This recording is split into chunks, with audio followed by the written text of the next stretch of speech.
Hello and welcome to another Watch Report video review. My name is James Stacey and today I'll be your host as we take a look at the Victorinox Original. This is the model 241517. So what you get in the original line, it's a fairly small watch. The original line falls under the active model range from Victorinox Swiss Army.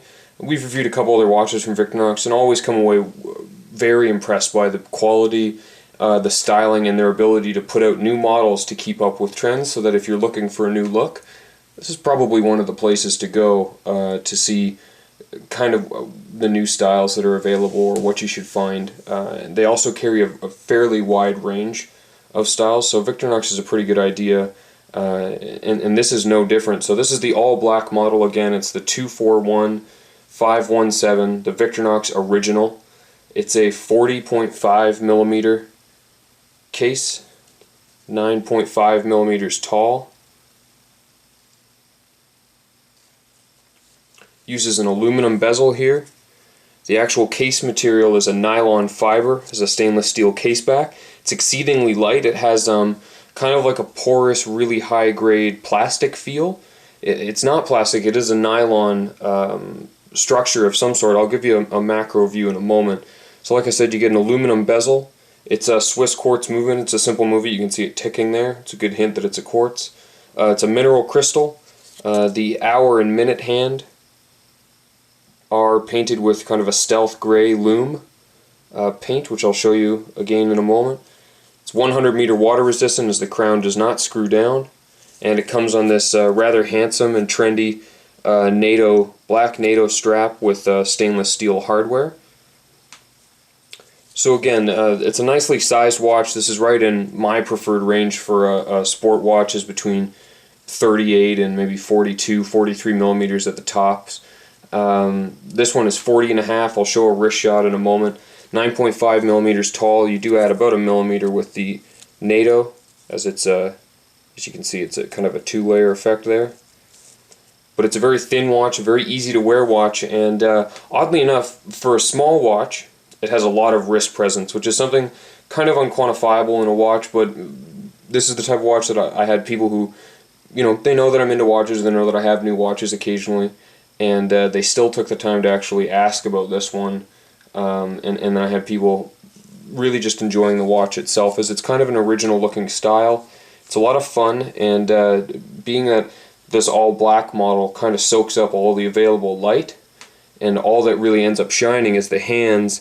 And the just under the crystal, there's a silver or polished stainless steel chapter ring, and the effect is that they kind of shine together, which is really lovely. And like I said, a lot of wrist presence for a small watch. Generally, if you want wrist presence, you either have to have really nice styling or a very large watch, and the more common aesthetic is to the large side. So what we'll do is I'll take the NATO strap off, and we'll get a better look at the case itself. Okay, so here with the strap off, we can get somewhat of a closer view. So it's a flat crystal, and if we get in really close on the sides here, you will see that the material's porous. It's like nothing I've ever seen before at all.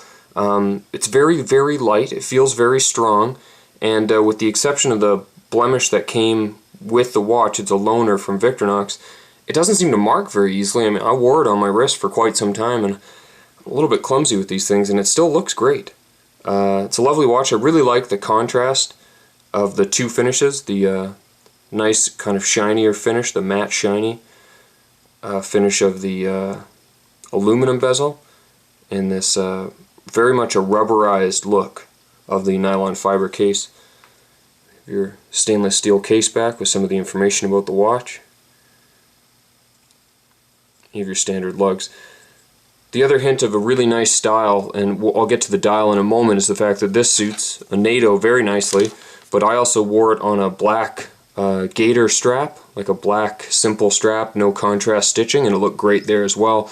You could dress this watch up quite a bit with just by changing the straps.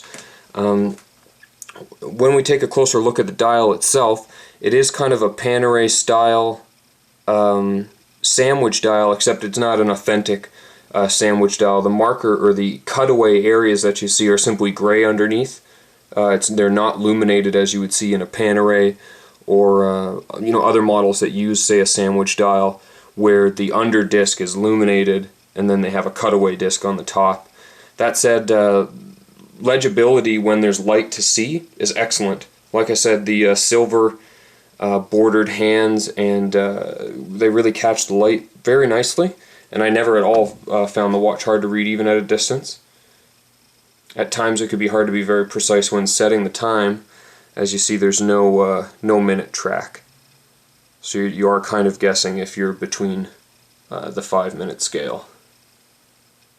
So what we'll do is I will try and charge up the hands. They don't glow really brightly, but we will take a look, and it'll give you an idea of what to expect. Alright, so here we are with a single light still on in the light box, and I've hit the watch a couple times with the strobe. Let's take a look what we get here. So that's about what to expect. The issue isn't necessarily the brightness, as it's definitely legible. It's the longevity.